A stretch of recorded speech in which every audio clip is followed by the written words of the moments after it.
السلام علیکم، بسم اللہ الرحمن الرحیم۔ لاکھوں درود پاک حضرت محمد صلی اللہ علیہ وسلم اور آپ صلی اللہ علیہ وسلم کی آل پر۔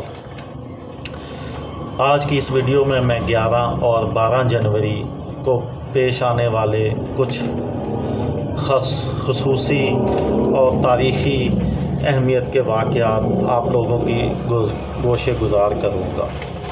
11 جنوری 1922 کو دنیا میں پہلی بار انسولین نامی دوا کو ذیابیطس، جسے شوگر کہتے ہیں، کے علاج کے لیے کامیابی سے استعمال کیا گیا۔ 11 جنوری 1928 کو سوویت رہنما جوزف اسٹالن نے اپنے انقلابی ساتھی لیون ٹرائسکی کو اندرون ملک جلاوطن کر دیا۔ بعد ازاں انہیں ملک بدر کر دیا گیا۔ وہ پہلے ترکی اور پھر فرانس، ناروے اور میکسیکو میں پناہ لینے پر مجبور ہو گئے۔ 1940 میں ٹرائسکی ایک قاتلانہ حملے کے نتیجے میں ہلاک ہو گئے۔ 11 جنوری 1959 کو کراچی میں Pakistani cricketer little master Hanif Mohammad نے فرسٹ کلاس کرکٹ کے ایک میچ میں 499 رنز اسکور کر کے نیا عالمی ریکارڈ قائم کیا۔ وہ 10 گھنٹے سے زیادہ دیر تک بیٹنگ کرتے رہے۔ اس ریکارڈ کو بعد میں 1994 میں برائن لارا نے توڑا 500 رنز بنا کر ڈرہم کی طرف سے کھیلتے ہوئے انگلش کاؤنٹی میں۔ 11 جنوری 1964 کو امریکی سرجن جنرل نے پہلی مرتبہ یہ انتباہ جاری کیا کہ تمباکو نوشی جان لیوا ہے۔ 11 جنوری 1990 کو چین نے 7 ماہ بعد مارشل لا اٹھانے کا اعلان کر دیا۔ یہ مارشل لا بیجنگ کے تیانمن اسکوائر میں جمہوریت کے حق میں ہونے والے مظاہروں اور غارت گری کے بعد لگایا گیا۔ 12 جنوری، اب بات کرتے ہیں 12 جنوری کی۔ 12 جنوری 1816 کو فرانس میں ایک شاہی فرمان کے ذریعے بوناپارٹ خاندان کو ہمیشہ کے لیے فرانس سے نکال دیا گیا۔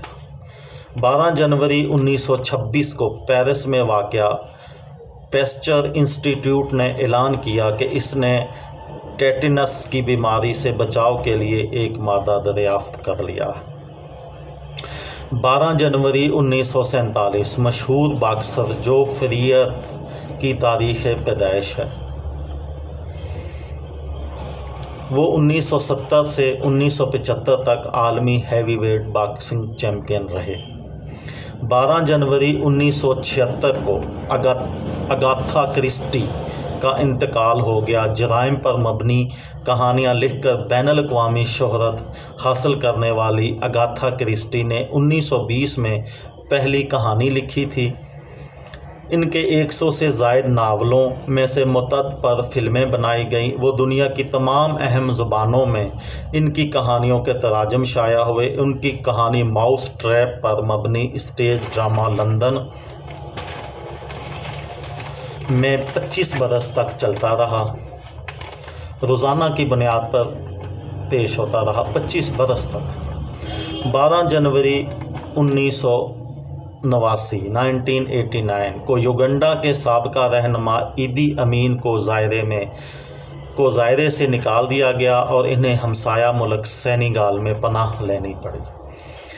12 جنوری 1990 کو رومانیہ میں 24 سال کے بعد کمیونسٹ پارٹی کو غیر قانونی قرار دے دیا گیا۔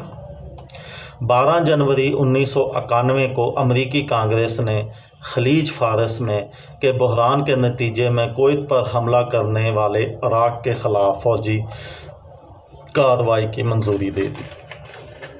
میری کسی بہن کو، بھائی کو، کسی طالب علم کو اگر میری اس ویڈیو سے کوئی فائدہ ہو تو دعاؤں میں یاد رکھیے گا۔